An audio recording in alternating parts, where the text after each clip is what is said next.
bolo trošku priblížiť aj našu kultúru takým exotickým krajinám, ako sme spomínali, napríklad Bermudy, Hongkong a podobne. Tu už sledujeme naše dievčatá, ktorými sa hrdíme v celom svete.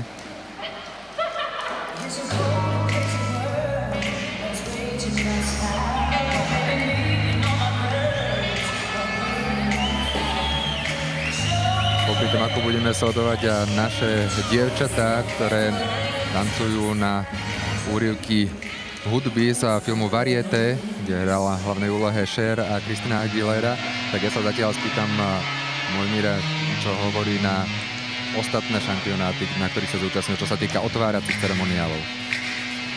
Tak závisí to od toho, ako to ktorá krajina poňala, a niektoré boli veľkolepé, niektoré to bolo skôr taká formálna jazda. Záleží samozrejme aj, ako to poňali tí jej nastúpení chlapci. Niekedy veľmi spolupracovali a potom celkom dobre dopadlo a niekedy bolo na nich vidno, že už chcú začať, alebo respektíve mali tesne po zápase.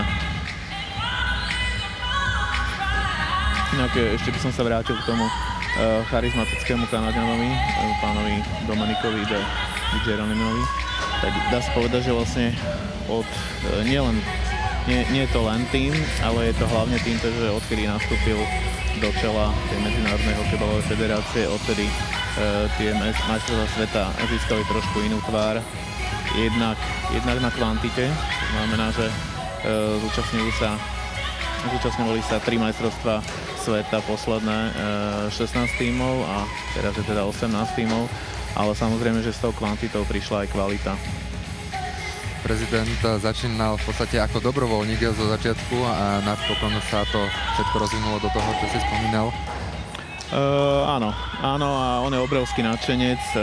Viem, že teda, alebo respektíve, keď si dobre pamätám, tak on má vlastne popri tom svoj nejaký vlastný biznis, ale nedá sa povedať, že by nejak ochudobňoval hokejbal, o to, že teda podstatnú časť svojho času by mal venovať biznisu.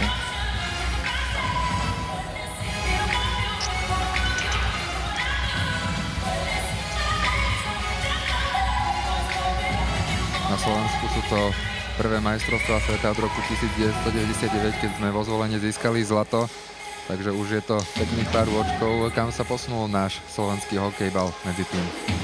No, tak nechcem byť nejaký pesimista, ale asi to ide ruka v ruke s tým, že ako sa vyvíjajú vlastne aj ďalšie športy, lebo napríklad takí hokejisti získali majstra sveta asi 3 roky po našom hokejbalovom titule a myslím si, že keď to tak zjednoduším, rovnaké problémy, aké trápia hokejistov, tak trápia aj hokejbalistov.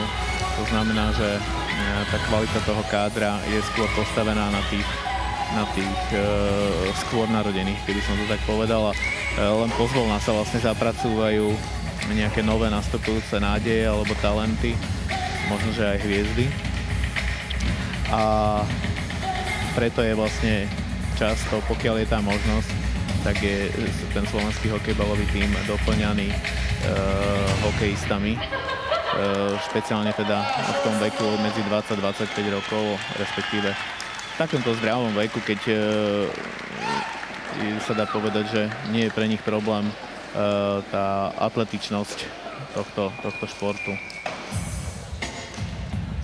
Preto tu máme vlastne v slovenskom týme Chovana, Paločka, Brejčáka, Svitanu. To sú všetci chlapci, ktorí si myslím, že s takýmto tým behaním alebo s tým atletičnom nebudú mať nejaký problém.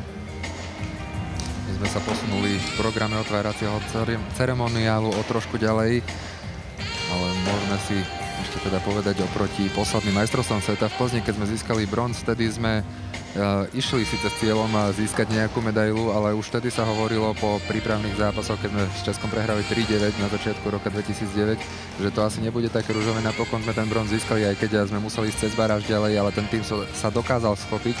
A tuto sú navyše ďalší hokejisti, ako si aj spomínal, dokopy ich je 7, takže tento tým by mal byť o čosi kvalitnejší ako ten v Plzni. Mal by byť, a keď to tak poviem, krajiny ako Česko alebo Kanada sú krajiny, ktoré môžeme poraziť, ale nemôžeme ich porážať.